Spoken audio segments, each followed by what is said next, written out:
A gente fala em Gramado, a gente fala na Serra Gaúcha, a gente fala em Santa Catarina, né? Que são polos que já passaram por esses momentos, né, de região turística. E o que é uma região turística, assim, para que a gente possa definir, né, Carol? O trabalho de divisão dessa região turística, ela é a partir de uma governança, né? Então, assim, os assuntos se ligam. Então, o Ministério do Turismo incentivou, então, para título de planejamento e de execução da política pública, programa de regionalização do turismo, essa divisão para facilitar. Entende-se que a partir do momento que você tem um estado dividido em regiões turísticas, você facilita esse processo. E como é que são feitas essas regiões turísticas? Incentivada a discussão em governança, né? Todos esses atores em conjunto, identificando inicialmente o destino indutor, que o Ministério chama, né? O destino indutor... Que é o principal. O principal. O que eles levam em consideração? O fluxo turístico existente, nacional, doméstico e internacional, o número de equipamentos turísticos, né? O mais levado, assim, são o número de leitos do município, né? Uma referência de atrativo, então, qual é o destino que tem um atrativo mais relevante. Então, de acordo com alguns quesitos, são feitas, então, trabalha-se em conjunto para essa identificação e daí a proposição da criação da região.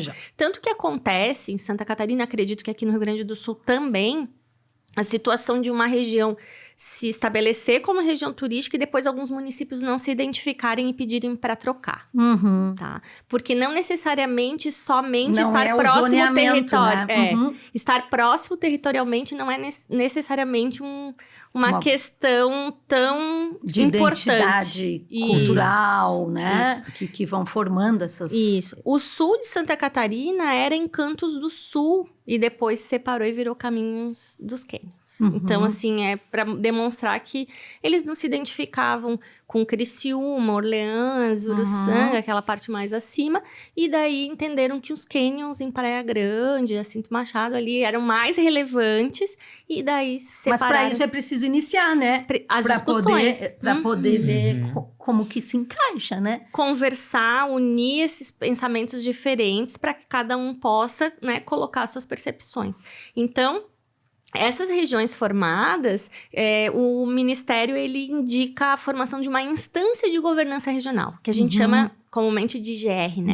IGR, e as pessoas às vezes falam assim, mas o que é essa IGR? É uma instância de governança no sentido do que eu falei antes, né?